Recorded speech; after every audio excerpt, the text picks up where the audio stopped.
भाइयों एवं बहनों, मैं अपनी बातें शुरू करूं एक कहानी से। एक राजा था। राजा की एक लौती लड़की थी, एक राजकुमारी, अकेली।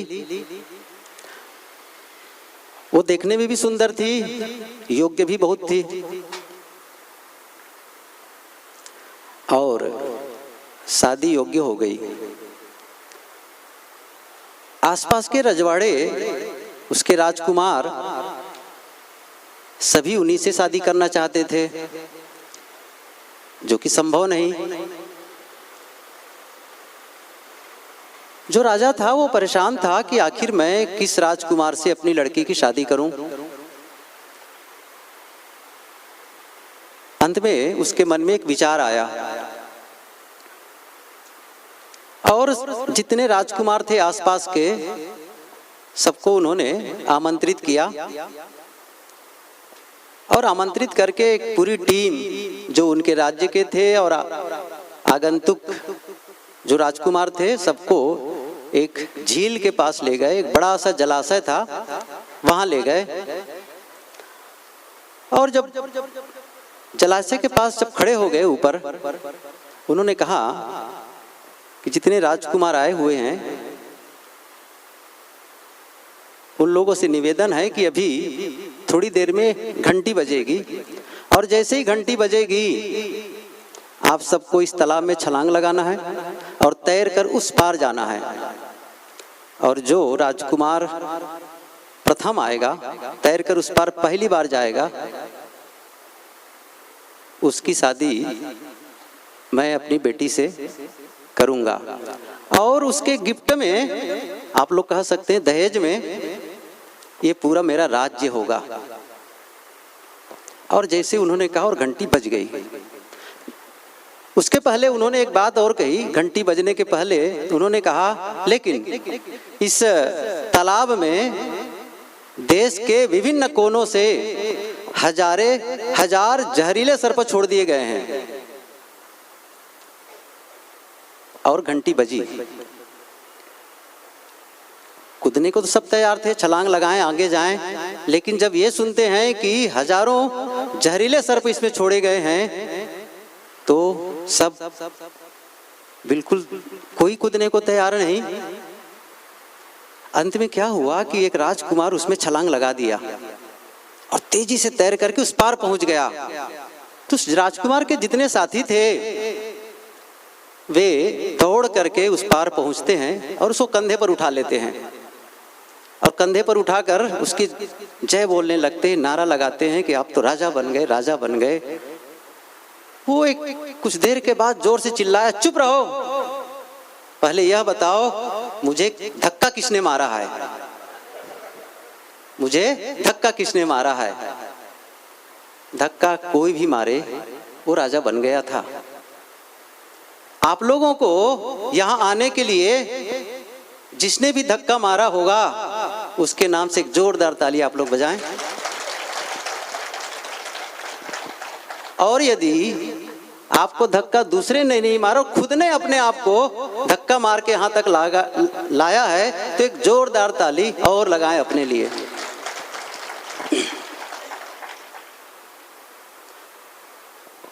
एक सामान्य सी बात है, मैं पूछना चाहता हूं आप लोगों से, इस पूरी दुनिया में हमारे लिए, अपने सबके लिए सबसे ज्यादा मूल्यवान चीज क्या है? मैं फिर से दोहरा रहा हूं, इस पूरी दुनिया में हमारे लिए सबसे ज्यादा मूल्यवान चीज क्या है? क्या है सबसे मूल्यवान चीज? क्या है? उत्तर आ सकते हैं, बहुत सी चीजें हैं, बहुत सी चीजों का मूल्य भी है। ऐसे ऐसे रत्न हैं जिसके हम कीमत नहीं चुका सकते। और सचमुच यदि आप देखेंगे तो सबसे ज्यादा मूल्यवान इस पूरी दुनिया में हमारे लिए जो है, वो है हमारा जीवन। वो है हमारा जीवन, क्योंकि सब कुछ दे करके इसको बचाना चाहते हैं। सब कुछ दे करके इसको बचाना चाहते हैं। आपके पास 10 लाख रुपये हों और लेकर कहीं जा रहे हों, 2 बंदूकधारी आ जाएं और कहा कि जो कुछ है रख दो, नहीं तो मैं बंदूक से उड़ा दूंगा, मैं मार दूंगा। आप क्या कहेंगे? मैं अपनी गाढ़ी कमाई नहीं देने वाला, चाहे मार भले दो। ऐसा होगा? क्या करेंगे? ले लो, मुझे बचा दो, मेरा जीवन रहेगा, पैसे की चिंता। ये जीवन सबसे ज्यादा मूल्यवान है हम लोगों का। इस जीवन को समझना, इस जीवन को समझना ये हमारे लिए बहुत बड़ी बात है। हम में से कई लोग हैं जो अन्यान्य विषयों का अध्ययन करते हैं लेकिन जीवन का अध्ययन नहीं करते। बहुत से बच्चे बैठे, स्टूडेंट्स बैठे हुए हैं और मैंने कई स्टूडेंट से पूछा, कईयों से पूछा कि जो आप पढ़ते हैं ना, पढ़ाई करते हैं, ये क्यों पढ़ते हैं, क्यों पढ़ते हैं? बहुत कम लोग उत्तर दे पाते हैं। कुछ लोग कहते हैं सीखने के लिए, वो करने के लिए, और बहुत से लोग कहते हैं नौकरी पाने के लिए। अभी कुछ दिन पहले ही एक विद्यालय के बच्चे आए हुए थे, उनके सामने थोड़ा सा बोलना हुआ था। मैंने पूछा क्या कहा? माता पिता के नाम को रोशन करने के लिए। नहीं पता है शिक्षा का उद्देश्य क्या है। बंधुओं, हमें जो शिक्षा मिलती है उसका 2 उद्देश्य होना चाहिए। एक जो हमें रोजी रोटी कमाना सिखाए, एक जो हमें रोजी रोटी कमाना सिखाए, और दूसरा उद्देश्य है जो हमें जीने का ढंग सिखाए। रोजी रोटी कमाने की शिक्षा विद्यालय और महाविद्यालय में हम पा जाते हैं, लेकिन जीने की शिक्षा हम कैसे जिए ये हम नहीं पाते हैं, ये हम नहीं जान पाते हैं। आज आवश्यकता है, मैं ये नहीं कह रहा हूं कि आपको रोजी रोटी की व्यवस्था के लिए पढ़ाई नहीं करनी, जरूरी है, पढ़िए आप, लेकिन आप पढ़ करके होना क्या चाहते हैं, आप जीवन में चाहते क्या हैं? अंत में क्या कहते हैं बच्चे? हम एक नौकरी पाना चाहते हैं। वो सही है, गलत नहीं कह रहे हैं, नौकरी चाहिए ही। क्यों? पैसा चाहिए, जरूर पैसा चाहिए। और पैसे से क्या होगा फिर? एक बड़ा सा आप भवन बना लेंगे, बड़ी सी गाड़ी खरीद लेंगे और कीमती कपड़े पहन लेंगे और बढ़िया बढ़िया भोजन कर लेंगे। बैंक बैलेंस होगा, आपके बच्चे स्टैंडर्ड के स्कूल में पढ़ने लग जाएंगे। फिर क्या होगा? क्या केवल आप पैसे कमा करके जीवन को सफल बना सकते हैं? अच्छा जीवन जी सकते हैं? एक छोटी सी बात पूछूं, हम अच्छा जीवन जी रहे हैं या अच्छा जीवन नहीं जी रहे हैं, इसको कैसे जानते हैं? हम आप सब अच्छा जीवन जी रहे हैं या अच्छा जीवन नहीं जी रहे हैं, इसका कोई पैमाना है जानने का? आप दूध सही है नहीं है जान जाते हैं, कुछ तो है उसका पैमाना, नापने का कोई यंत्र है? जीवन हम अच्छा जी रहे हैं या जीवन अच्छा नहीं जी रहे हैं, इसे हम कैसे जानेंगे?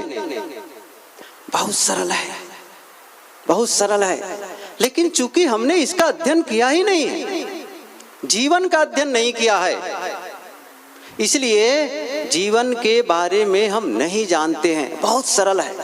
क्या है वो? जीवन में आने वाले परिणाम। जीवन में जो परिणाम आ रहा है वह बता रहा है कि हम अच्छा जीवन जी रहे हैं या अच्छा जीवन नहीं जी रहे हैं। यदि मैं दुखी हूं, अशांत हूं, पीड़ित हूं, अस्वस्थ हूं, परस्पर में संघर्ष है, अवसादग्रसित रहता हूं, इस साफ है कि मैं अच्छा जीवन नहीं जी रहा हूं। ये परिणाम बता रहा है। एक विद्यार्थी पढ़ता है और साल भर मेहनत करने के बाद परीक्षा जब होती है तो परीक्षा परिणाम में क्या आता है? फेल हो गया। उनसे पूछा कि तुम फेल कैसे हो गए? क्या कहता है? मैंने बहुत मेहनत की, बहुत लगन से पढ़ाई की है, लोग क्या कहेंगे, तू ये मत बता कितनी मेहनत की, कितनी लगन से पढ़ाई की, तुम्हारा परिणाम बता रहा है, तुम्हारा परिणाम बता रहा है कि तुमने कैसे पढ़ाई की है। ऐसे ही रोज रोज हमारे जीवन में जो परिणाम आ रहा है वो हमें बता रहा है कि हम कैसे जी रहे हैं। रोज का परिणाम बता रहा है। बंधुओं, हमें जीवन को समझना होगा। कन्फ्यूशियस ने कहा है, अपनी जिंदगी को समझना दुनिया को समझने जैसा है। अपनी जिंदगी को समझना दुनिया को समझने जैसा है। हम अन्यान्य शास्त्रों को पढ़ करके हम जीवन को नहीं समझ सकते हैं। जीवन की पोथी को बांचने की जरूरत है। जीवन को हमें अध्ययन करने की जरूरत है सचमुच।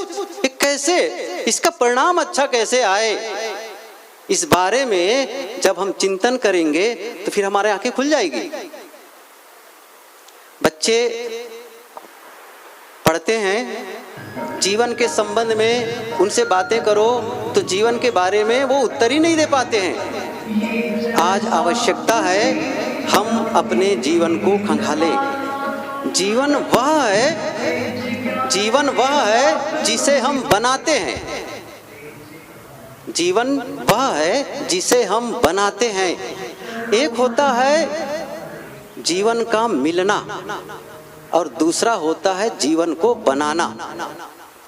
जीवन का मिलना का मतलब, मैं सरल भाषा में कहूं तो जीवन का मिलना का मतलब है रॉ मटेरियल का मिलना। रॉ मटेरियल का मिलना और इस कच्चे माल से अब पक्का माल बनाना है। एक संभावना आपको मिल गई है, एक आपके पास में एक संभावना है कि जीवन को आप जैसा चाहें वैसा बना सकते हैं। पूरी संभावना है, आप जैसा चाहें वैसा इसे बना सकते हैं। कल्पना करिए, एक संगमरमर का बड़ा सा पत्थर, अनगढ़ पत्थर आ गया और उसको हमने ले आया और ये सोच करके लाया कि हम इससे एक मूर्ति बनवाएंगे। उस पत्थर को आप कल्पना करिए, बड़ा सा है, मजबूत है और कीमती है। आप क्या कह रहे हैं, इसमें मुझे एक मूर्ति बनानी। एक मूर्तिकार, बहुत प्रसिद्ध शिल्पकार आ गया और आप कहते हैं इसमें एक मूर्ति बना दो। पूछा किसका, कहे बुद्ध की बना दो। अगले दिन आप क्या कहते हैं, अरे नहीं बुद्ध की मत बनाओ, श्री राम की बना दो। फिर अगले दिन क्या कहते हैं, अरे नहीं कबीर की बना दो। आप बदल रहे हैं। उन्होंने कहा आप सोच के बताइए। फिर अगले दिन आप क्या कहते हैं, ऐसा करिए आप मनुष्य की मूर्ति मत बनाओ, शेर की बना दो। कहे ठीक है शेर की भी बन जाएगी। फिर आपने क्या कहा, नहीं शेर की मत बनाओ, अब क्या करो, गधे की मूर्ति बना दो, बन जाएगी। सही है। फिर उसने क्या, आपने क्या कहा, नहीं गधे की भी नहीं, उल्लू की बना दो।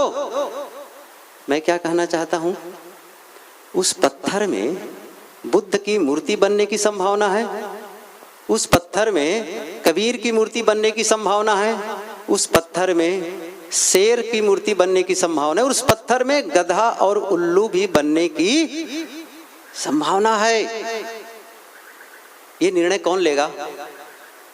आप में बुद्धत्व को प्राप्त करने की संभावना है और आप इस जीवन को ऐसा बिगाड़ डालें कि ये जिसकी तुलना दूसरों से नहीं की जा सकती है, जिसको राक्षस कहते हैं और जो भी कहते हैं। और कई बार लोग जीवन को ऐसे इतना नीचे ले जाते हैं ना, इतने नीचे ले जाते हैं कि उसको धरातल को भी देखने के लिए ऊपर देखना पड़ता है। धरातल को भी देखने के लिए ऊपर देखना पड़ता है। बंधु एक चीज मैं बताऊं आपको, कोई भी मूर्तिकार होगा ना, कोई भी मूर्तिकार होगा, जब उसे आप मूर्ति बनाने के लिए कहेंगे तो क्या होगा, वो अपने साथ में औजार लेकर के आएगा। औजार लेकर के आएगा, छीनी, हथौड़ी या जो भी ग्राइंडर इत्यादि जो भी उनको छोटे बड़े औजार लगते हैं ले करके आएगा। ऐसा नहीं कि पत्थर सुंदर हो, सब कुछ हो और वो अपने हाथ से मूर्ति को बना दे, नहीं, उसको बाहरी औजार की जरूरत है। चाहे वो कारपेंटर हो, टेलर हो, कुछ भी हो, कुछ भी आप उनसे बनवा रहे हैं किसी सामान को दे करके, तो क्या करेगा, एक औजार लेकर के आएगा। लेकिन सबसे बढ़िया हम लोगों के लिए क्या है? अपने जीवन को बनाने के लिए, अपने जीवन को सुंदर बनाने के लिए बाहर से औजार लाने की जरूरत नहीं है, वो कुदरती रूप से हम लेकर के आए हैं। सबसे बड़ा प्लस पॉइंट क्या है? हमें बाहर से औजार की जरूरत ही नहीं है, हम लेकर के आए हैं। वो औजार कौन सा है? क्या हमने कभी देखा है उस चीज को? औजार का आप प्रयोग कैसे करते हैं, बस मूर्ति उसी अनुरूप बनेगी। वो औजार हमारे पास है, वो टूल्स हमारे पास है। वो कौन है? क्या क्या है वो औजार? वो औजार है हमारा मन, हमारी वाणी और हमारे इंद्रियां। जो हमारी इंद्रियों से हम व्यवहार करते हैं, वाणी से हम बोलते हैं और मन से सोचते हैं। जैसा हम सोचते हैं, जैसा हम बोलते हैं और जैसा व्यवहार करते हैं, जीवन वैसा ही बनता चला, जीवन वैसा ही बनता चला जाता है। जीवन की कोई आकृति नहीं होती है बंधुओं, जीवन की कोई आकृति नहीं होती है। पानी की कौन सी आकृति होती है? जिस बर्तन में रखो उसी की आकृति पानी की बन जाती है। ऐसे ही जीवन की है। जैसा आप सोचो, यदि आप अच्छा सोचते हैं तो जीवन अच्छा बनता चला जाएगा। यदि आपके मन में नकारात्मक विचार आते हैं, बस जीवन वैसे ही ढलता चला जाएगा। यदि हमको अपने जीवन को बदलना है या जीवन को सुंदर बनाना है, तो हम किसको सुंदर बनाएं? जीवन को सुंदर बनाना है तो किसे सुंदर बनाएंगे तो जीवन सुंदर हो जाएगा? क्या हम अपने मकान को सुंदर बनाएंगे तो जीवन सुंदर हो जाएगा? क्या हम एक सुंदर गाड़ी अपने घर में ले आएंगे तो जीवन सुंदर हो जाएगा? क्या हम सुंदर सुंदर कपड़े पहन लेंगे तो जीवन सुंदर हो जाएगा? और आज का बड़ी सुविधा है, अपने चेहरे को सुंदर बना लो। कई दुकानें, पार्लर, वहां जाकर के जीवन को सुंदर बना लो, चेहरे को सुंदर बना लो, तो क्या जीवन सुंदर हो जाएगा? क्या लगता है? नहीं होगा। जीवन को सुंदर यदि बनाना है तो एक चीज है जिसे आप सुंदर बनाकर जीवन को सुंदर बना सकते हैं, और वह है आपका मन। जिसका मन सुंदर होता है उसका जीवन सुंदर होता है, और जिसका मन खराब होता है उसका जीवन खराब होता है। और हम अपने मन को सुंदर बना सकते, यही एक चीज है जिसे हम सुंदर बना सकते हैं। कबीर आप लोग सुने होंगे नाम, उन्होंने एक बहुत ही महत्वपूर्ण ये पंक्ति कही है, एक साधे सब साधिया, सब साधे एक जाए, जैसे सींचे मूल को फूले फले अघाए। जैसा हम सोचते हैं, जैसा हम बोलते हैं, जैसा हम व्यवहार करते हैं, जीवन वैसा ही बनता चला जाता है। यदि हमें अपने जीवन को बदलना है तो अपने विचारों को बदलना पड़ेगा, अपनी सोच को बदलने की जरूरत है। Change your thinking, change your. और जो आदमी अपने विचारों के ढांचे को नहीं बदल सकता, वह अपने जीवन के ढांचे को भी नहीं बदल सकता। इसलिए बहुत जरूरी है हम वैचारिक परिवर्तन करें। बाहरी परिवर्तन से जीवन नहीं बदलेगा, आपको भीतर से बदलना पड़ेगा। जब भीतर विचार बदलेंगे, आपका सोचने का ढंग बदलेगा, तो फिर जीवन में बदलाव आना शुरू हो जाएगा। और हम सभी, मैं बताऊं आपको, रोज हम जीवन बना रहे हैं, सही कहो तो रोज। और जो हमारा जीवन खड़ा है ना, ये हमने बनाया है। जो भी, चाहे आपके पास धन कैसा है वो आप समझ सकते हैं, आपके पास माहौल कैसा है, आप किस माहौल में हैं, आपका स्वास्थ्य कैसा है, आपके संबंध कैसे हैं, ये आप और हम अपने अपने जीवन के निर्माण के जिम्मेदार हम हैं। और जीवन में जो मिल रहा है उसका जिम्मेदार हम हैं। मैं एक चीज बताऊं आपको, हम में से कई लोग होंगे जो भोजन बना सकते हैं। यदि हम उन भोजन बनाने में जो लोग एक्सपर्ट हैं, उनमें से 10 लोगों को हम ले लेते हैं और क्या करें, एक 10 जगह काउंटर बना दें। ठीक है, 10 काउंटर बना दें और 10 काउंटर बना करके सब कुछ समान रूप से रख दें। चूल्हा, बर्तन, चावल, दाल एक समान, कोई भिन्न ना हो। चावल में भिन्नता ना हो, दाल में ना हो, सब्जी जो भी मसाला आप डाल दे रहे हैं सबको समान मात्रा में समान क्वालिटी वाला सब 10 को दे दें, ठीक है। अब आप कहते हैं कि आप 10 लोग भोजन बनाएं अपने ढंग से, एक समय दे दिया गया, भोजन बन गया। अब भोजन 10 लोग जब अपने अपने काउंटर पर भोजन बना के तैयार रख लिए, मैं आप लोगों से पूछूं सबके भोजन में के स्वाद में अंतर होगा कि एक समान होगा? कैसे होगा? अलग अलग होगा। क्यों अलग अलग होगा? क्यों अलग अलग होगा? बनाने के तरीके में अंतर है, इसलिए स्वाद में बस हमारे और आपके जीने के तरीके में अंतर है, जीने के तरीके में अंतर है, और उसी से हमारे जीवन के स्वाद में भी हम कौन सा स्वाद ले रहे हैं अपने जीवन में, कड़वा, मीठा, तीता, कहीं अलग से नहीं है। इसी से, इसी दुनिया में रह करके आप अपने जीवन को बनाते हैं। ऐसा नहीं है कि जो अच्छा बना लिया उसके लिए प्रकृति विशेष व्यवस्था करती है और आपके लिए पक्षपात करती है, आपके साथ में अन्याय करती है। क्या ऐसा है? क्या सूर्य आपके लिए गलत ढंग से निकलता है? हवा जो बहती है वो दूसरे ढंग से बहती है? कोई चीज में बदलाव है? एक ही वातावरण में हम लोग सब रहेंगे, रहते हैं, फिर भी हम दुखी क्यों हैं, सुखी क्यों हैं? कोई धनी कोई गरीब, क्या है?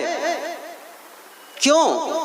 वो हम ही हैं जो उसको बनाए। देखिए मैं एक चीज बताऊं आपको, एक बीज है नींबू का, एक बीज है मिर्चा का, एक है गन्ने का, तीनों को एक जगह लगा दीजिए आप, बस क्रमशः, ठीक है, तीनों को लगा दिए, फिर क्या हुआ? गन्ना बड़ा हुआ, मिर्चा और नींबू तीनों बड़े हो गए, और उसमें जो रस आएगा नींबू में, मिर्चा में और गन्ने में, तीनों के रस के स्वाद में अंतर होगा, स्वाद में अंतर होगा। कहां से खींचे वो? कहां से खींचे? कौन से पानी से खींचा उसने? किस मिट्टी से खींचा? जहां से नींबू और मिर्चा लगा है, गन्ना भी वहीं से खींचा है। ऐसे ही इस दुनिया से आप ले क्या रहे हैं? यहां पर आप देखेंगे ना तो दुख के भी साधन आपको मिल जाएंगे, और आपको सुख के और शांति के भी उपाय मिल जाएंगे। आप खींच क्या रहे हैं वहां से? खींच क्या रहे हैं?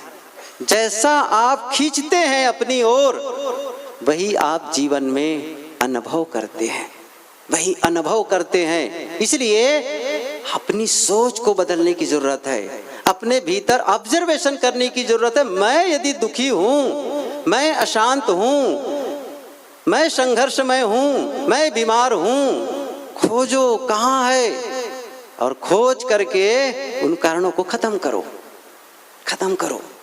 बंधु, हमें जीवन मिला है, लेकिन जीवन का मिलना पर्याप्त नहीं है, इसे हमें सफल बनाना है। कई बार इन बच्चों से पूछा मैं, सफल होना चाहते हो? हाँ हाँ सफल होना चाहते हैं। फिर मैंने क्या पूछा? सफलता की परिभाषा बता दो। क्या कहा? सफलता की परिभाषा बता दो। परेशान हो जाते हैं बच्चे, सफलता क्या है? मैंने कहा कोई गलत प्रश्न हो गया? नहीं, गलत नहीं है। फिर क्यों नहीं बता रहे? फिर मैं नाम पूछता हूं, क्या नाम है? पप्पू। ठीक है, सोचना पड़ा? नहीं सोचना पड़ा। इसको क्यों सोचना पड़ रहा है? क्यों नहीं बताया गया? आप क्यों नहीं पढ़े इस चीज को? आप सफल होना चाहते हैं, फिर भी उसके बारे में नहीं जानते हो। जिसके बारे में आप नहीं जानते, क्या उसे आप पाएंगे?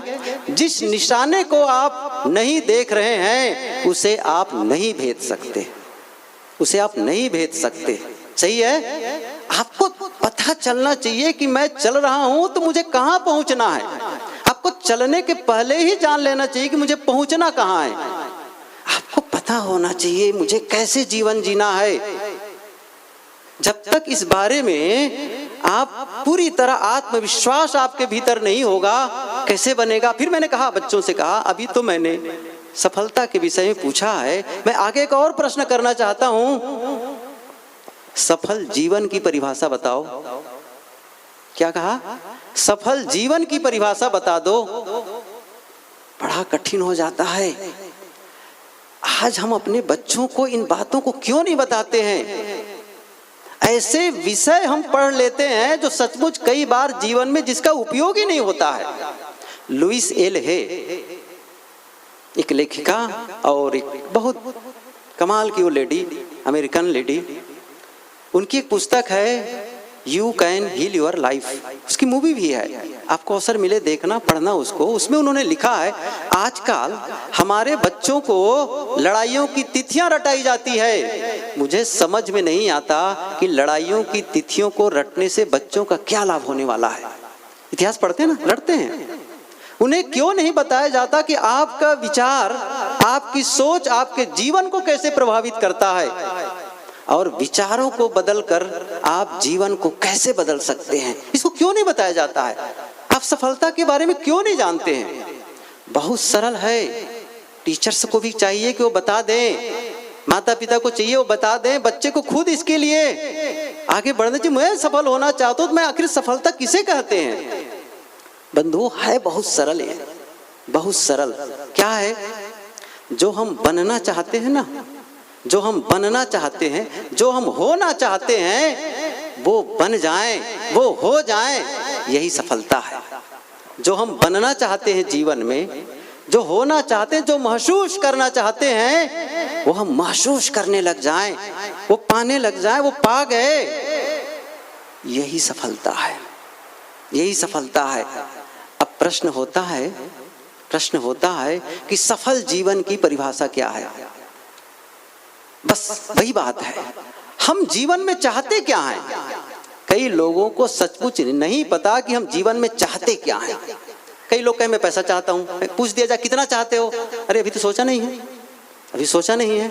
मकान चाहिए, कितना बड़ा मकान चाहिए, अच्छा हाँ अभी सोचा नहीं है। कई बार आदमी अपने मकान के विषय में भी क्लियर तो होता है। कैसे क्लियर होता है? जैसे एक जमीन ले लेते हैं और जमीन लेकर के उसमें एक मकान बनाने के लिए मन में है, और क्या करता है वो जमीन लेकर के मन में वो नक्शा बनाता है। होता क्या है? पहले मन में नक्शा बनाता है, और जब मन में नक्शा बन गया, ये हो गया कि मुझे इतने कमरे चाहिए, यहाँ कमरे चाहिए, यहाँ बाथरूम चाहिए, यहाँ पर किचन चाहिए, यहाँ पर बेडरूम, वो सब चीज को एक दिमाग में बना लिया। फिर किसी आर्किटेक्ट के पास जाकर के अपनी बातें रखता है, आर्किटेक्ट का अनुभव ग्रहण करता है, और दोनों मिलकर के एक सुंदर सा नक्शा तैयार करके उसका एक ब्लूप्रिंट निकालते हैं और उसको बिल्डर से दे करके उसका एक सुंदर सा मकान बनता है। बंधुओं, बाहर के मकान का तो नक्शा बनाना हम सभी जानते हैं। क्या हम लोगों ने अपने सुखी जीवन का नक्शा बनाया है? मैं सुखी जीवन कैसे जीऊं इसका भी नक्शा बनाए हैं। लोग प्लानिंग करते हैं, योजना बनाते हैं, व्यापार की योजना बनाते हैं, गलत नहीं है, बनाओ। कहीं घूमने फिरने की योजना बनाते हैं, विभिन्न कार्यक्रमों की योजना बनाते हैं, लेकिन सुखी जीवन की योजना क्यों नहीं बनाते हैं? सफल जीवन की योजना क्यों नहीं बनाते हैं? बंधुओं, जीवन प्रबंधन का मतलब ही यही है, हमारे जीवन में जो खुरदुरे अंश है ना उसको ठीक कर दे, अव्यवस्थित जीवन को व्यवस्थित कर दे। व्यवस्थित होना ही जीवन का प्रबंधन करना है। कई जगह आप झांकेंगे तो आप देखेंगे खाने में, पीने में, चलने में, उठने में, बैठने में एक अव्यवस्था। जब भी आप ऑब्जर्वेशन करेंगे तो पता चलेगा, नहीं तो नहीं पता चलेगा। अच्छा, दूसरे लोग देखते हैं, कहते हैं कि देखो ये गलती वो गलती, लेकिन दूसरों का टोकना इसको बाधा न माने, ये भी एक शिक्षा है। समझ रहे हैं? आपके जीवन में सब कुछ अच्छा नहीं होता है, सब कुछ अच्छा नहीं होता है, और कई बार अनसोचा होता है। और आपको बताऊं, मुसीबत बगैर बताए आती है। समझ गए? मुसीबत बगैर बताए आती है, और जिसे हम बदल नहीं सकते उसे स्वीकारना सीखे, इसको स्वीकारना सीखे। ये हो गया, इसको बहुत नहीं लेना है। जब आप मधु निकालने जाएंगे ना, शहद निकालने, तो आपको तैयार रहना चाहिए, उसमें मधुमक्खी काटेंगे, तो ऐसे ही समझ लो, कोई फर्क नहीं होगा। आइए फिर से थोड़ा सा हम जुड़ते हैं जहाँ से ये बातें पूरी हुई थी। थोड़ा सा आपको 10-12 मिनट का जो लगा मैं आगे लेकर के उसको पूरा कर दूंगा, आप लोगों का समय जाया नहीं होने दूंगा। मैं कह रहा था, सफल जीवन के संबंध में बता रहा था कि कब माने कि हमारा जीवन सफल है यार, किसी को देखकर हम कैसे माने। और मैंने क्या कहा, जो हम जीवन में चाहते हैं, जो हम जीवन में चाहते हैं, उसे हम जब पा जाते हैं तो हम मानेंगे कि हम जीवन सफल जी रहे हैं। अब एक अहम प्रश्न होता है कि हम जीवन में चाहते क्या हैं। देखिए, मैं यदि पूछूं आप क्या चाहते हैं तो सबके अलग अलग उत्तर होंगे, लेकिन वो उत्तर सही नहीं होंगे। सही उत्तर वह होगा जब आप अकेले में बैठें, अकेले में बैठ करके अपने से पूछें, मैं अपने जीवन से क्या चाहता हूं। देखिए, दूसरों से हम चाहते बहुत हैं। पिता माता चाहते हैं बच्चे से क्या, वो पता है उनको। बच्चे माता पिता से क्या चाहते हैं, पति पत्नी एक दूसरे से क्या चाहते हैं, सब उनको पता है। लेकिन क्या आपने कभी ये पता किया है कि मैं अपने जीवन से क्या चाहता हूं? मैं अपने जीवन से, और मैं समझता हूं यदि जीवन की सचमुच चाहत है तो उत्तर अलग अलग नहीं होगा। न केवल हम लोग बैठे इतना, बल्कि इस पूरी दुनिया में किसी से भी पूछोगे ना, वो समान उत्तर आएगा। वो क्या होगा, हम क्या चाहते हैं। यदि मैं पूछूं आप लोगों से, आप लोगों में से कितने लोग हैं जो स्वस्थ रहना चाहते हैं और कितने लोग हैं जो बीमार रहना चाहते हैं? जरा हाथ उठाएं बीमार रहने वाले लोग। सही है, दो मत है। चेहरे में भिन्नता है, योग्यता में भिन्नता है, मान्यताओं में भिन्नता है। लेकिन ये जो मैं पूछा कि आप लोग कितने लोग हैं जो बीमार रहना चाहते, इसका मतलब है हम सबकी दिली मांग है। सही है ना, हम सबकी आंतरिक इच्छा है कि हम स्वस्थ रहना चाहते हैं। एक और, हम में से कितने लोग हैं जो प्रेम पूर्ण संबंध चाहते हैं। जिन लोगों के बीच रहते हैं उनके साथ में प्रेम पूर्ण और मधुर संबंध हो। और कितने लोग हैं जो चाहते हैं कि परस्पर में झगड़ा लड़ाई करके रहें। जरा वो लोग हाथ उठाएं, झगड़ने वाले लोग। एक मत है, सही है। हम में से कितने लोग हैं जो गरीबी का जीवन, दरिद्री का जीवन जीना चाहते हैं, और कितने लोग हैं समृद्ध जीवन जीना चाहते हैं। मैं समझता हूं हम सभी चाहते होंगे कि हम समृद्ध जीवन जिए। एक बात और पूछ लेता हूं, हम में से कितने लोग हैं जो अशांत मन से जीवन जीना चाहते हैं, और कितने लोग हैं जो शांति मन से जीवन जीना चाहते हैं? हम सभी चाहते हैं कि मैं शांत मन वाला बनूं, तनाव मुक्त जीवन जीऊं। चार बातें मैं आप लोगों के सामने कर रहा हूं। जिस कुर्सी पे बैठे हैं ना, उसके कितने पैर हैं? चार हैं। इन चार में से एक कहीं टूट गया तो क्या होगा? बैठ पाएंगे? तीसरा भी डैमेज होगी। चार पाए हैं जीवन, और भी हैं, मैं भी चार लेता हूं। चार। सबसे पहली बात क्या है? मैं स्वस्थ जीवन जीऊं, मांग है। मैं स्वस्थ जीवन जीऊं, मैं प्रेम पूर्ण जीवन जीऊं, मैं समृद्ध जीवन जीऊं, और मैं शांतिमय जीवन जीऊं। भाइयों, ये अपने आप आने वाला नहीं है। आपको कोई स्वास्थ्य गिफ्ट में देने वाला नहीं है, प्रेम कोई गिफ्ट में देने वाला नहीं है।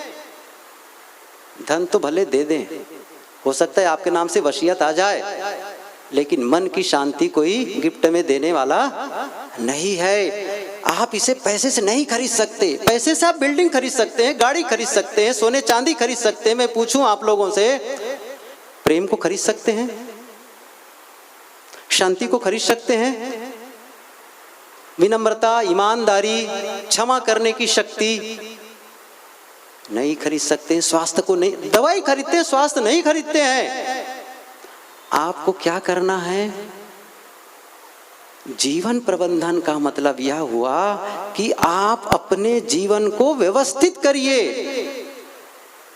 सब कार्य के लिए आपके पास समय होना चाहिए, और सब काम समय पर होना चाहिए। सब वस्तुओं के लिए एक निश्चित स्थान और वस्तु अपनी निश्चित जगह पर हो। आप कभी अपने घर में भी सामान ढूंढते रहते, क्यों? व्यवस्थित नहीं किए हैं, व्यवस्थित नहीं किए हैं। आप जब स्वयं व्यवस्थित होंगे तो आपका घर मकान भी व्यवस्थित होगा। आपकी अलमारी, आपका टेबल, ये सब व्यवस्थित होते चले जाएंगे। महत्वपूर्ण है आपकी अपनी व्यवस्था। आप चले जाओ इन माताओं के यहाँ कभी, उनके किचन रूम देख लो, बस समझ लें, किचन रूम देख लो, आप जान जाओगे कैसा है उनका चित्त। टॉयलेट देख लो, घर देख लो, आप लोग की टेबल देख लें, अलमारी देख लो, कैसे आप अपने कागजात को रखे हुए हैं, पता चल जाएगा। हम क्यों नहीं सोचते इन सब चीजों को लेकर के? पहली बात है आपका अपना स्वास्थ्य। स्वास्थ्य कोई देने वाला नहीं है, आपको अपने स्वास्थ्य के लिए समय निकालना पड़ेगा, रोज समय निकालना पड़ेगा। आप चाहे इसके लिए सुबह उठ करके वॉकिंग करें, प्राणायाम करें, योग करें, जो भी करें, और भोजन करते समय भी आपको ध्यान रखना पड़ेगा मुझे क्या खाना है और क्या नहीं खाना है। जीवन चुनाव का परिणाम है। आप सब कुछ नहीं कर सकते, सारे पदों में नहीं जा सकते, सब कुछ देख सुन नहीं सकते, सभी विषयों को एक साथ नहीं पढ़ सकते, कुछ करना पड़ेगा। आप कभी किसी होटल में गए होंगे खाने के लिए, कैफेटेरिया में आप देखेंगे, या फिर किसी के भोज भंडारा में गए होंगे जहां पर बहुत से काउंटर लगे हैं और आपको अपने चॉइस करना है। आपको भले ही सुंदर सुंदर भोजन दिख रहे हो, आप क्या करेंगे? उसमें से थोड़ा थोड़ा भी आप खाना चाहेंगे तो नहीं खा सकते। फिर आपको चुनना है, क्या चुनना है? कौन सा भोजन लूं जो मुझे खाने में आनंद आए, स्वादिष्ट हो और साथ साथ मेरे स्वास्थ्य में भी लाभप्रद हो, न केवल वो टेस्टी हो, हेल्दी भी हो। सही है, सब नहीं खा सकते, चुनाव करेंगे, चुनाव करेंगे। ऐसे ही आपको खाने में भी चुनाव करना पड़ेगा। आपको सुबह कब उठना है, आपको लिए समय देना पड़ेगा, समय देना पड़ेगा अपने लिए। एक बात बताऊं, आपका निजी जीवन, पारिवारिक जीवन और व्यावसायिक जीवन, कोई भी 3 भागों में बांट सकता है अपने को। निजी जीवन, पारिवारिक जीवन और व्यावसायिक जीवन। व्यावसायिक जीवन के लिए आपको समय देना पड़ेगा और देते भी हैं, ज्यादा से ज्यादा देना पड़ेगा। व्यावसायिक का मतलब है जहां से आप अर्न करते हैं, कमाते हैं, कुछ धन कमाते हैं, कहीं से भी हो, खेती हो, व्यापार हो, नौकरी, कुछ भी हो, आपको समय देना। लेकिन आप उसमें इतना न व्यस्त हो जाए कि आपको अपने परिवार के लिए समय न मिले। कुछ लोग देते हैं परिवार के लिए भी, और इतना न व्यस्त हो जाएं अपने कारोबार और परिवार से कि आप अपने लिए समय ना निकाल पाएं। निजी जीवन, आपको अपने लिए समय देना पड़ेगा। अपने लिए एक मतलब है आपका शरीर और आपका मन, ये दोनों स्वस्थ होना चाहिए। यदि आप इसके लिए समय नहीं दिए, शरीर को स्वस्थ बनाने के लिए आप प्रयास नहीं किए, मन को स्वस्थ करने के लिए प्रयास नहीं किए, आपको निर्णय लेना पड़ेगा। और निर्णय नहीं लेंगे ना, मैं एक बात बताऊं, आप अपने आप निर्णय क्या ले लिए? बीमार रहने का। जो आदमी स्वस्थ रहने का निर्णय नहीं लेता, सफल होने का निर्णय नहीं लेता, समृद्ध होने का निर्णय नहीं लेता, वह आदमी अनजाने में बीमार रहने का, असफल होने का और गरीब होने का निर्णय ले लिया है। अनजाने में ले लिया है, उसको लेना नहीं पड़ा, हो गया वो अपने आप। जैसे यहाँ आप लोग आए, यहाँ आने का जब निर्णय लिए तो अनजाने में कौन सा निर्णय ले लिए? घर में बैठ करके टीवी न देखने का निर्णय आप अपने आप ले लिए। और जो लोग इस समय घर में बैठकर टीवी देख रहे हैं ना, वो क्या निर्णय ले लिए? मुझे वहाँ कबीर निर्मल ज्ञान मंदिर में नहीं जाना है, ये निर्णय अपने आप ले लिए। लेना नहीं पड़ा, आपको निर्णय लेना पड़ेगा। आप लेंगे अपने जीवन का निर्णय तो स्वयं के लिए आप बीमार शरीर, बीमार तन और बीमार मन से आप परिवार से जुड़ेंगे, कैसा रिजल्ट आएगा? आप ही तो हैं जो परिवार से जुड़ेंगे, आप ही तो हैं जो व्यवसाय से जुड़ेंगे, और आप अपने लिए समय नहीं दे रहे हैं। बताइए, आप अपने लिए समय नहीं दे रहे हैं, आप ही तो हैं जो परिवार से, और बीमार होकर के और उद्वेगित होकर के, अशांत होकर के परिवार से मिलेंगे, अच्छा रिजल्ट आएगा? नहीं आएगा। और आप बीमार शरीर लेकर के, बीमार मन लेकर के व्यवसाय से जुड़ेंगे, आपकी उत्पादन क्षमता कैसी होगी? कैसी होगी? सारा समझ सकते हैं। आप ही केंद्र में हैं, आपको अपने लिए समय देना पड़ेगा। तो मैं पहली बात कहा क्या? आपको अपने स्वास्थ्य के लिए हमें समय देना पड़ेगा। हम सबको जानते हैं कि सुबह उठ करके वॉकिंग करना बढ़िया है, सुबह हम लोग जाते हैं उधर।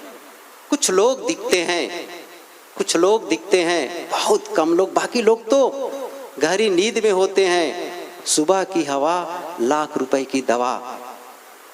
आप केवल दवाई खा करके स्वस्थ नहीं रह सकते, आपको समय देना पड़ेगा। मैं इस पर विस्तार नहीं करूंगा, आप समझ गए इसको। दूसरी बात है प्रेम पूर्ण संबंध, ये दूसरा पायदान है। केवल आप स्वस्थ रह गए और संबंध प्रेम पूर्ण नहीं है तो आप सफल नहीं माने जाएंगे। पत्नी के साथ, माता पिता के साथ, पति के साथ, बच्चों के साथ में ऐसा व्यवहार होना चाहिए कि हम एक दूसरे को देख करके खुश हों। आपको अपने पत्नी बच्चों के लिए समय देना पड़ेगा। केवल काम में समय दे करके आप सफल नहीं हो सकते हैं। आप बाहर सफल हो करके यदि घर में असफल हैं, वो सफलता नहीं मानी जाएगी। घर में मिली असफलता बाहर किसी भी सफलता से पूरी नहीं की जा सकती है। आप बहुत धन कमा रहे हैं, लेकिन आपको पता है जब घर जाऊंगा तो पत्नी लड़ने वाली है, आपके पैर सूज जाएंगे, आप नहीं पहुंच पाएंगे। आपको चाहिए, आपको प्रेम चाहिए। केवल मैंने कहा ना अभी कि आप उसे पैसे से नहीं खरीद सकते, पैसे नहीं खरीद सकते उसको। हम चाहते हैं कि ये हमको धन भी मिले, लेकिन हमें साथ साथ में सब कुछ प्रेम मिले, विश्वास मिले, स्नेह मिले, सम्मान मिले। ये कहाँ से लाएंगे आप? और क्या आप डिग्री हासिल कर लेंगे, बहुत सी डिग्री आप पढ़ लेंगे, PhD, DPhil, MPhil जो भी आप लेना चाहें, या MBA वगैरह कर लेंगे, क्या उससे आपके जीवन में प्रेम पूर्ण संबंध बन जाएंगे? एक लड़की थी राजस्थान में, गया उनके यहाँ, बुलाए थे भोजन के लिए उनके घर वाले। क्या कर रहे हो बेटी? साहब जी MBA कर रही हूँ। मैंने कहा बहुत बढ़िया, मतलब आप मैनेजमेंट पढ़ रही हो? हाँ हाँ मैनेजमेंट है। मुझे एक चीज़ बता दीजिए, लाइफ मैनेजमेंट के बारे में बता दीजिए। परेशान हो गई वो तो। मैंने कहा जब आप अपने जीवन को ही प्रबंधन नहीं कर पाएंगे तो आप ऑफिस का कैसे प्रबंधन कर पाएंगे? ऑफिस का प्रबंधन का मतलब है उससे रिजल्ट अच्छा आए।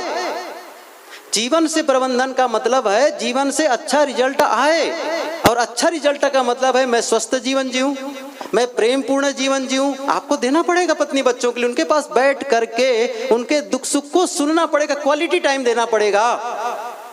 कई बार बच्चे जानते ही नहीं कब पिताजी आते हैं और कब सुबह चले जाते हैं। कभी कभी रविवार मिले, कभी नहीं मिले, क्या तरीका है। एक छोटा बच्चा था, एक दिन जब पापा आया तो उन्होंने कहा पापा जी एक बात बताइए मुझे, आप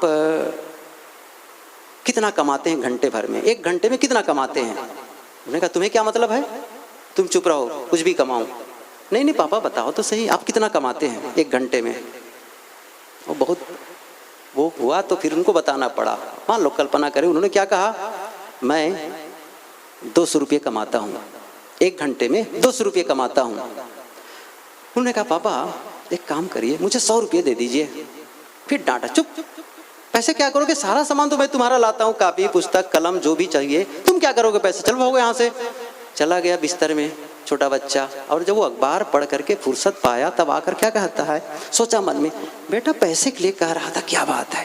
वो चला गया, तब देखा कि उसका बेटा जाग रहा है। उन्होंने कहा बेटा तुम पैसे के लिए कुछ कह रहे थे, पैसे तुम्हें क्यों चाहिए, क्या करोगे? कहीं पापा दे दो प्लीज, दे दीजिए आप, फिर मैं बताऊं। और 100 रुपये निकाला और दे दिया। फिर वो क्या किया लड़का, 100 रुपया ले करके वो तकिया के नीचे जो पैसा रखा था 100 रुपये उसको निकालता है। उन्होंने कहा अरे तुम्हारे पास तो पहले से ही 100 रुपये है, तुम क्यों मांगे? उन्होंने कहा पिताजी मेरे पास रुपये कम थे, अब पूरे 200 रुपये हो गए और मैं आपको देता हूँ 100 रुपये, आप कल 1 घंटा पहले आइएगा, हम साथ साथ भोजन करेंगे। क्या कहा, साथ साथ भोजन करेंगे।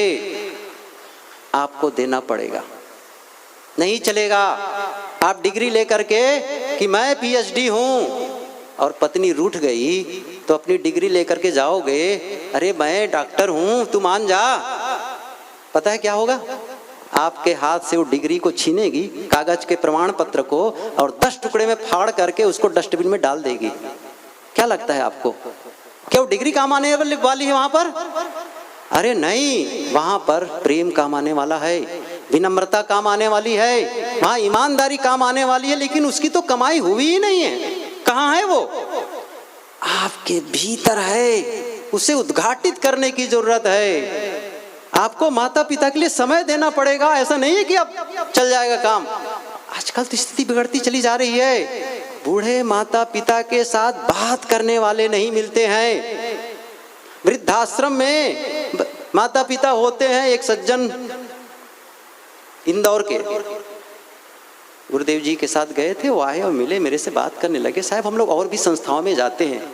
एक लड़कियों का हॉस्टल था, वहाँ प्रवचन था गुरुदेव जी का, कि और भी संस्थाओं में हम वृद्धाश्रम में जाते हैं, वो करते हैं। और जब हम वृद्धाश्रम में जाते हैं तो सामान लेकर के जाते हैं, उनके लिए सामान लेकर के जाते हैं।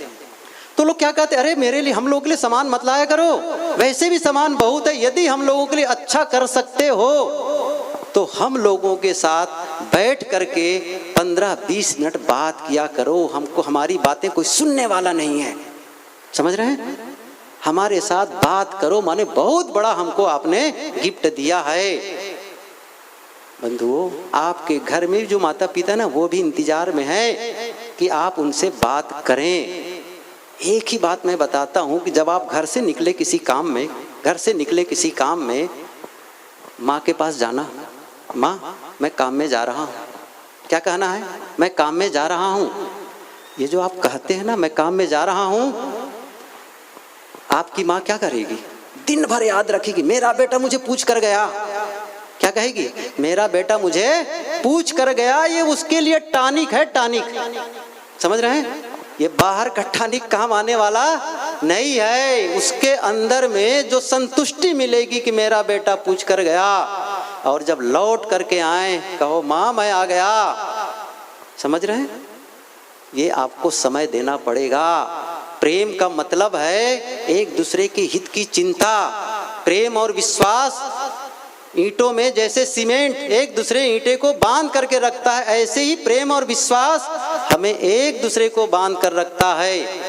बिना प्रेम के, बिना विश्वास के भवन काम नहीं करेगा। भोजन तो चाहिए, लेकिन बिना सम्मान के आप भोजन पसंद नहीं करेंगे। एक आदमी आया काम करके, थका था। उसने क्या कहा पत्नी से? अरे मुझे भूख लगी है, भोजन दो। उसने क्या कहा? मैं तुमसे प्रेम करती हूं। कैसा लगेगा? सही है? आप क्या कह रहे हैं? मुझे भोजन चाहिए, और क्या कहती है? मैं तुमसे प्रेम करती हूं। सोचे कि हो सकता है नहीं सुन पाई होगी, थोड़ा जोर से बोलता है, अरे मुझे भोजन चाहिए। वो भी जोर से बोलती है, मैं तुमसे प्रेम करती हूं। बहुत जो सहनशील होगा ना वही संभालेगा। सही है ना? बहुत कठिन है, बहुत कठिन है संभालना। अब आप चिढ़ गए और क्या कहते हैं? अरे मारो गोली तुम्हारे प्रेम को, मुझे भोजन चाहिए अभी। वो भी समझ गई, ठीक है उनको गोली मारना है प्रेम को। तो गई किचन में, थाली सजा करके लाती है, सब कुछ रख देती है और लाती है टेबल पर, पटकती है, ले खाओ। कैसा लगेगा? स्वाद आएगा? स्वाद आएगा? एक रिक्शे वाले से भी पूछो ना तो क्या कहता है? भैया 2 रोटी इज्जत की चाहिए। सही है? 2 रोटी इज्जत की चाहिए। आपको भोजन चाहिए, लेकिन सम्मान पूर्वक, आदर पूर्वक प्रेम चाहिए। और वो प्रेम आप खरीद नहीं सकते हैं। आपको भीतर है, उसको उद्घाटित करना पड़ेगा, देना पड़ेगा, उसका बीज बोना पड़ेगा। जो आपके भीतर प्रेम है, विश्वास है, शांति है, स्वास्थ्य है, विनम्रता है, क्षमा की शक्ति है, उन सारे गुणों को बाहर निकालने की आवश्यकता है। आप सब में वो शक्ति है, सब में वो क्वालिटी है, लेकिन जब तक उसको बाहर नहीं निकालोगे, जिस खेत में, जिस जमीन से हम जो फसल चाहते हैं उसी में है, उसी जमीन में है। सभी प्रकार के फसल हैं, गेहूं है, गन्ना है, मक्का है, धान है, सब है। अब क्या करते हैं आप? जो बीज चाहिए, जो फसल चाहिए, उसका आप क्या करते हैं? बीज बोते हैं। सही है? कहां से आई वो फसल? कहां से आई? जमीन से। सही है? जमीन से आई वो फसल। आप जान गए कि जमीन में फसल है, जमीन में अन्न है। अब आप क्या करें? धरती माता के पास जाकर, धरती माता अन्न दो, धरती माता अन्न दो, काम आएगा? यदि आपने चाहा कि मैं गेहूं चाहता हूं और बो दिए मक्के का बीज, तब क्या होगा? क्या होगा? गेहूं नहीं मिलने वाला है। तब आप क्या करें? मंत्रोच्चार शुरू कर दिए, गंगा जल डालना शुरू कर दिए। अब तो हो जाएगा ना? दुर्गा की पूजा करने शुरू कर देंगे, हो जाएगा? नहीं होगा।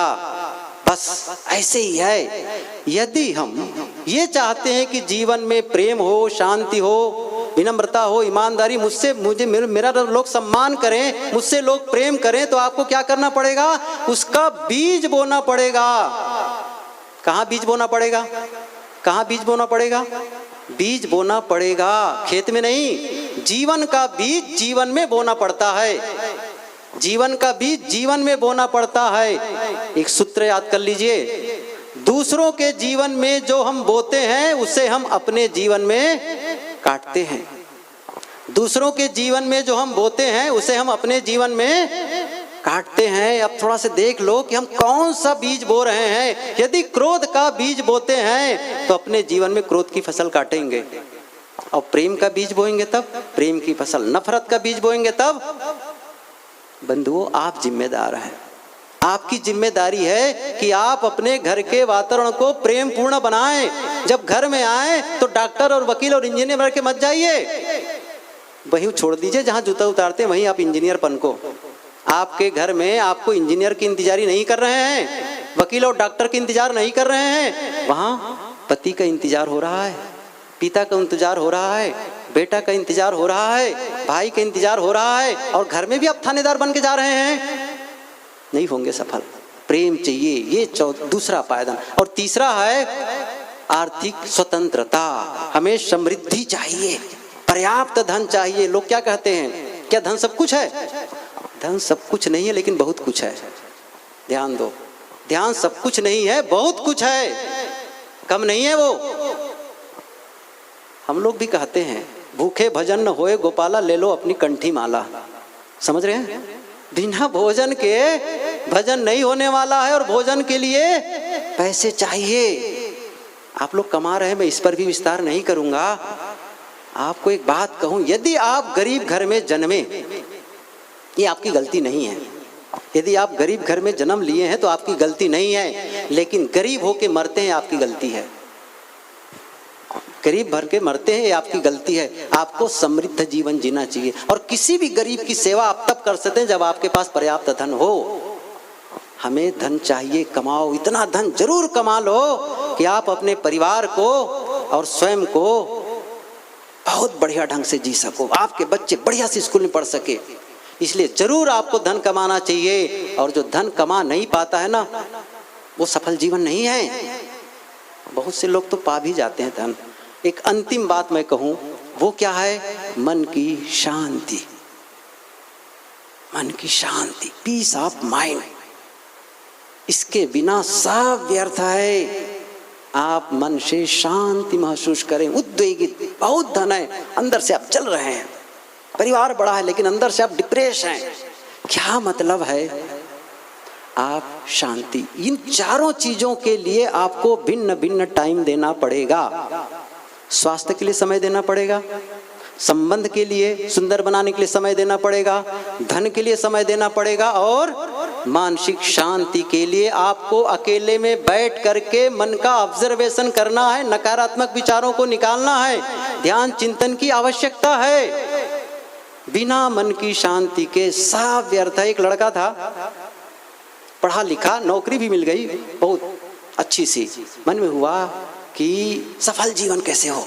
एक सूची बनाई, लिस्ट, फहरिस्त तैयार किया, यह सामान हो गया। फिर क्या करता, एक बहुत समझदार बुजुर्ग, बहुत समझदार, उनके पास जाकर कहता है, मैंने एक सूची बनाई है अपने जीवन की सार्थकता के लिए, ये सब चीजों के मिलने पर मेरा जीवन सार्थक हो जाएगा ना। बुजुर्ग उसकी सूची को बड़े गौर से पढ़ा और पढ़ करके मुस्कुराने लगा। उन्होंने कहा, क्यों मुस्कुरा रहे हैं, क्या कुछ में कमी रह गई है तो आप जोड़ दीजिए। उन्होंने कहा, बेटा तुमने बहुत मेहनत करके सूची बनाई है, लेकिन एक चीज रह गई है, एक चीज रह गई है। और कलम को उठा करके पूरा वो काट देता है, और नीचे क्या लिख देता है? Peace of mind. Peace of mind. आखिर हम चाहते क्या हैं? यही तो चाहते हैं जीवन में, आपके पास बड़ा सा मकान, बड़ी सी गाड़ी, अच्छे कपड़े, बैंक बैलेंस बहुत है। मैं पूछूं उसके बाद क्या चाहिए आपको? अब क्या करने वाले हैं? तब आप क्या कहेंगे? इसके बाद मैं सुख शांति का जीवन, क्या कहेंगे? कहेंगे ना सुख शांति का जीवन जीऊंगा। बंधुओं, वो सब पहले वाला हो जाता है, अंतिम के दो रह जाते हैं।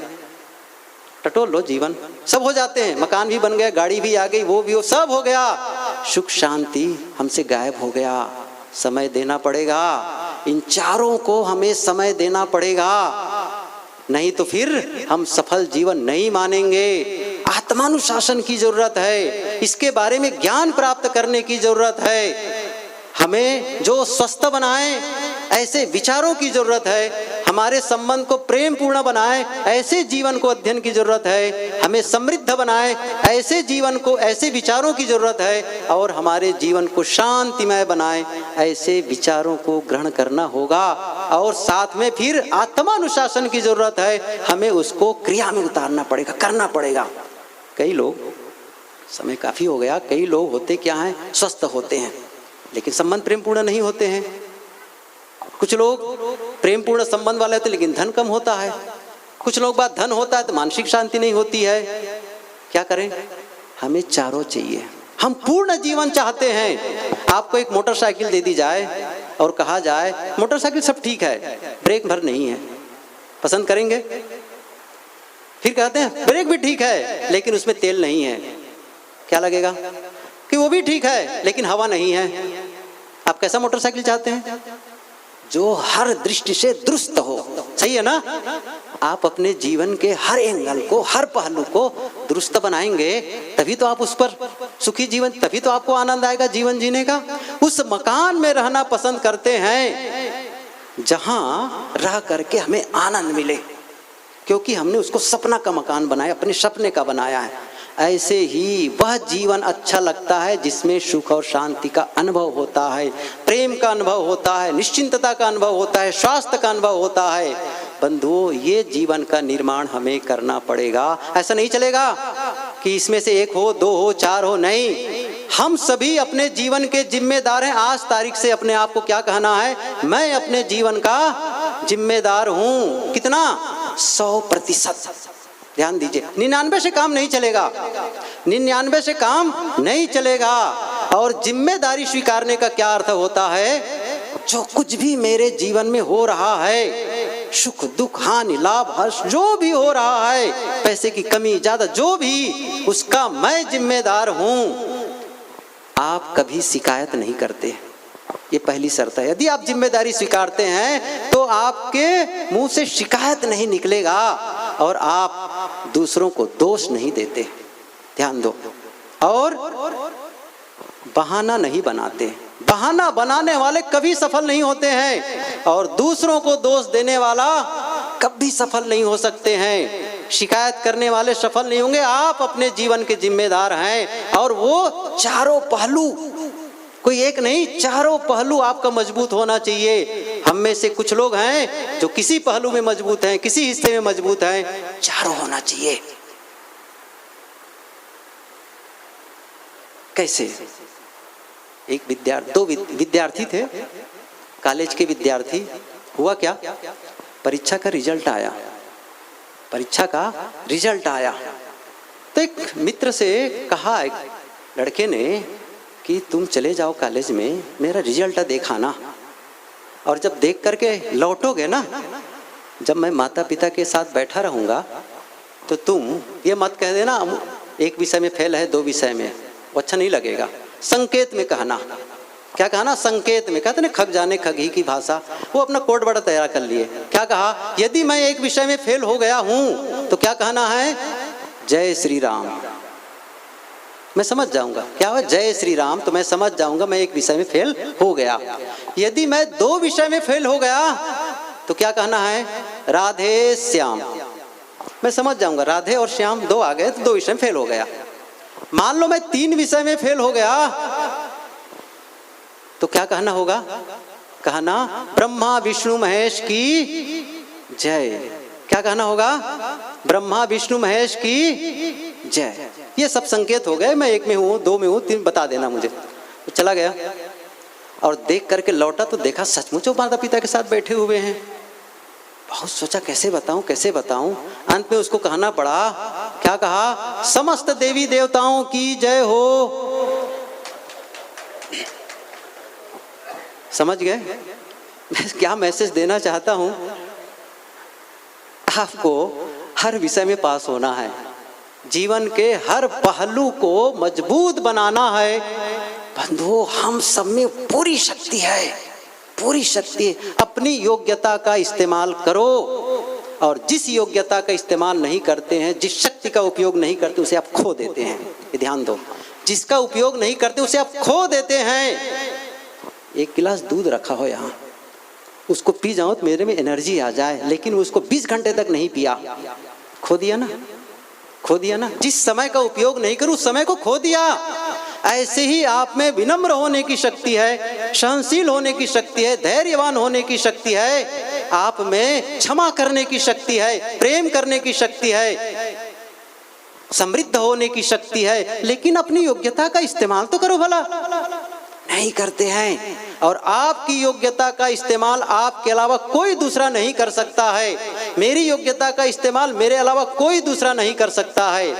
मैं आप लोगों से यही निवेदन करता हूँ, आपका जीवन आपके हाथ, आप इसे सुंदर बना सकते हैं, आप जीवन को व्यवस्थित कर सकते हैं, जीवन के खुरदरे हिस्से को आप साफ कर सकते हैं। व्यक्तित्व के खुरदरे हिस्से को सही करने में समय लगता है, समय लगता है, लेकिन आप ठान लेंगे तो दुनिया की कोई ताकत आपको रोकने वाली नहीं है। और आप नहीं चाहेंगे ना, नहीं चाहेंगे तो दुनिया की कोई शक्ति नहीं है जो आपको ऊपर तक ले सके, ले जा सके। नहीं ले जा सकता, ना कोई देवी, ना कोई देवता, न ईश्वर, न ब्रह्म, न परमात्मा, कोई आपका सहारा बनने वाला नहीं है। न मोदी, न रमन, समझ लीजिए, कोई सहारा नहीं बनने वाला है। लेकिन आपने ठान लिया, मैं जीवन को सुंदर बनाऊंगा, कोई ताकत दुनिया की आपको रोकने वाली नहीं है। आज एक निर्णय लेकर के जाएं कि मैं अपने जीवन को सुंदर बनाऊंगा, जीवन को व्यवस्थित करूंगा, परिवार को व्यवस्थित करूंगा,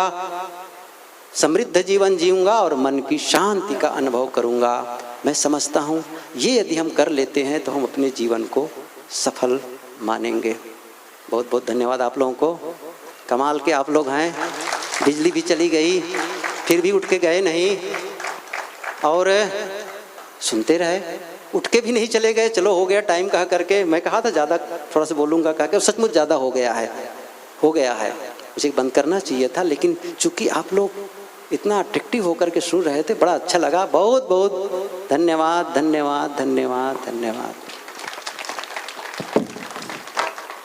पूज्य श्री के हम लोग बहुत ही सुंदर विचार अभी श्रवण किए। एक एक पर्चा आप सबको दिया जा रहा होगा, आप उस पर्चे में अपना महत्वपूर्ण सुझाव आप दे सकते हैं, नाम, मोबाइल नंबर, और नीचे एक नंबर और दिया हुआ है। अगर अभी समय ना होगा तो व्हाट्सएप से भी आप अपना महत्वपूर्ण सुझाव दे सकते हैं। और भविष्य में हम फिर कभी ऐसा प्रोग्राम करें, किस विषय पर आप सुनना चाहेंगे, इस पर भी आप सुझाव दे सकते हैं। पर्चा ले लें, और जो वॉलंटियर्स हमारे लगे हुए हैं, जिनके पास बिल्ला लगा, उनको ये पर्चा आप दे सकते हैं। मैं आभार के लिए निमंत्रित करता हूँ श्री वेद प्रकाश जी को, आप आएँ।